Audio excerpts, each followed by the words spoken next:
हम Nifty, bank Nifty और stocks की स्टडी करते हैं कि आज मार्केट ने किस तरीके से मूवमेंट किया और कल हम इसे किस तरीके से ट्रेड कर सकते हैं। सबसे पहले हम निफ्टी को 15 मिनट टाइम फ्रेम पे स्टडी करते हैं कि आज मार्केट ने किस तरीके से मूवमेंट किया।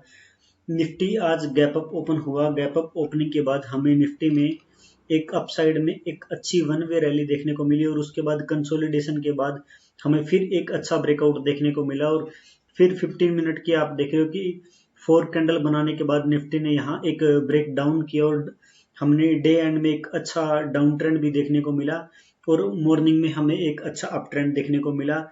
तो आज का दिन काफी बढ़िया था। मार्केट ने अपसाइड और डाउन साइड के दोनों एक अच्छे मूव हमें देखने को मिले। अब हमारे लिए कल जो इम्पोर्टेंट लेवल निफ्टी में होने वाले हैं वो सबसे इम्पोर्टेंट लेवल है आज का डे हाई, जो कि है 17,920 का। अगर मार्केट कल 17,920 के लेवल को अगर निकालती है, अगर कल थोड़ी गैप अप ओपन होती है और गैप अप ओपन होने के बाद जैसे ही 17,920 के लेवल को निकालती है तो 17,920 के लेवल के बाद हमारा जो पहला जो अपसाइड में टारगेट होगा वो होगा 18,000 का, जो कि एक साइकोलॉजिकल लेवल है। अगर मार्केट 18,000 के लेवल को क्रॉस करती है तो उसके बाद हमारा जो अगला टारगेट होगा वो होगा लास्ट स्विंग, जो कि लास्ट हाई था, जो था 18,090 के आसपास का। अगर हम डाउन साइड की बात करें तो डाउन साइड में हमारे पास जो इम्पोर्टेंट लेवल है वो है 17,770 का लेवल। अगर कल मार्केट इस जोन में ओपन होने के बाद अगर 17,770 के लेवल को अगर डाउन साइड में अगर ब्रेक करती है तो हमारा जो अगला टारगेट होगा वो होगा 17,670। अगर 17,670 के लेवल को भी अगर मार्केट डाउन साइड में अगर ब्रेक कर देती है तो जो अगला टारगेट होगा वो होगा 17,580 का। तो अब अगर कल मार्केट थोड़ी गैप अप ओपन होती है इस जोन में और गैप अप ओपनिंग के बाद चाहे तो आज के डे हाई को, जो कि 17,920 है, अगर इस लेवल को ब्रेक करती है तो हमारा पहला टारगेट 18,000, अगला टारगेट 18,090 का। अगर डाउन साइड में इस लेवल को ब्रेक करती है तो हमारा जो पहला टारगेट होगा वो 17,670, उसके बाद अगला टारगेट 17,580 का हमारा टारगेट होगा। अगर कल गैप डाउन ओपन होती है और गैप डाउन ओपन होने के बाद इस रेंज में से इस लो को निकालती है, जो कि 17,670 का है, अगर इस लो को निकालती है तो हमारा अगला टारगेट 17,580 का होगा। अगर अप साइड में 17,770 के लेवल को निकालती है तो हमारा अगला जो टारगेट होगा वो फर्स्ट टारगेट होगा 17,850 और 17,850 के बाद अगला टारगेट होगा 17,920 का। अब हम बैंक निफ्टी को देखते हैं कि बैंक निफ्टी ने भी सेम निफ्टी की तरह हमें मॉर्निंग में अपसाइड में एक अच्छा मूव देखने को मिला और उसके बाद कंसोलिडेशन के बाद डे हैंड में हमें डाउन साइड में भी एक अच्छा मूव देखने को मिला। अब बैंक निफ्टी में हमारे लिए जो सबसे इंपॉर्टेंट लेवल है वो आज का डे हाई है। अगर कल मार्केट आज के डे हाई को ब्रेक करती है तो हमारा जो फर्स्ट टारगेट होगा, जो कि एवर टाइम हाई है 41,830 के आसपास, अगर इस लेवल को निकाल देती है तो हमें अपसाइड में और भी बड़े टारगेट देखने को मिलेंगे। डाउन साइड में जो हमारे लिए जो इम्पोर्टेंट लेवल है वो है 41,400 का लेवल।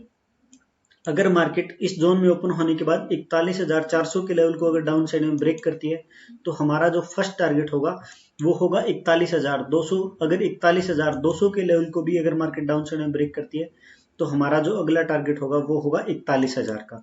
अगर कल गैप डाउन ओपन होती है और गैप डाउन ओपन होने के बाद 41,200 के लेवल को अगर डाउन साइड में ब्रेक करती है तो हमें 41,000 का लेवल भी आते हुए दिख सकता है। अगर 41,000 का लेवल भी अगर टूटता है तो हमें डाउन साइड में एक फास्ट और बड़ा टारगेट देखने को मिल सकता है। अब हम स्टॉक्स की स्टडी करते हैं। स्टॉक्स में हमारे पास जो सबसे पहले जो स्टॉक्स है वो है रिलायंस। रिलायंस को हम डे टाइम फ्रेम पे अगर देखें तो रिलायंस में आपको यहां से अपसाइड से एक अच्छी ट्रेंड लाइन आते हुए दिख रही होगी और अगर हम डाउन साइड से कोई ट्रेंड लाइन लगाएं तो आप देखोगे कि हमें रिलायंस में एक अच्छा ट्रायंगल पैटर्न बनते हुए दिख रहा है। अगर मार्केट इस ट्रेंड लाइन को डाउन में अगर कल ब्रेक करती है, कल थोड़ी गैप डाउन ओपन होती है या साइडवेज ओपन होने के बाद इस ट्रेंड लाइन को डाउन में ब्रेक करती है, कल की डे कैंडल अगर इस ट्रेंड लाइन के नीचे क्लोज करती है तो हमें रिलायंस में अगले कुछ दिनों तक ही हमें एक अच्छा डाउन ट्रेंड देखने को मिल सकता है। अब हम 15 मिनट पे देखते हैं कि कल हम इसे किस तरीके से ट्रेड कर सकते हैं।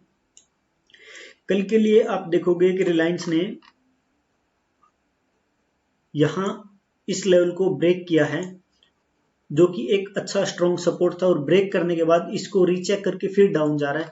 जैसे ही मार्केट रिलायंस अगर आज के लो को जैसे ही ब्रेक करता है तो हमें डाउन साइड में एक फास्ट मूव देखने को मिल सकता है। हमारे पास जो अगला स्टॉक है वो है SBIN। SBIN को हम डे टाइम फ्रेम पे अगर देखें तो आप देखोगे कि एक स्ट्रॉन्ग लेवल का ब्रेकआउट किया, ब्रेकआउट के बाद रीचेक किया और फिर हमें एक बड़ी कैंडल देखने को मिली। अब हमें इस कैंडल के अंडर में ही ऑलमोस्ट 4 दिन से हम ट्रेड करें। अगर जैसे ही कल SBI आज के डे हाई को ब्रेक करता है तो हमें SBI में अगले कुछ दिनों तक भी एक स्ट्रॉन्ग अप ट्रेंड देखने को मिल सकता है। और अगर जैसे ही आज के हाई को कल इंट्राडे में अगर ब्रेक करता है तो हम इसे जस्ट ही बाय करेंगे। 1:2 का हमारा रिस्क रिवॉर्ड रहेगा। उसके बाद अगला जो स्टॉक है वो है एक्सिस बैंक। एक्सिस बैंक में आप देखोगे कि एक स्ट्रॉन्ग रेजिस्टेंस के पास आके एक्सिस बैंक ने आज क्लोजिंग की है। अगर कल एक्सिस बैंक आज के डे हाई को निकालता है, जैसे ही 816 के लेवल को जैसे ही ब्रेक करता है तो हमें अपसाइड में एक फास्ट मूव और एक स्ट्रॉन्ग अप ट्रेंड देखने को मिल सकता है।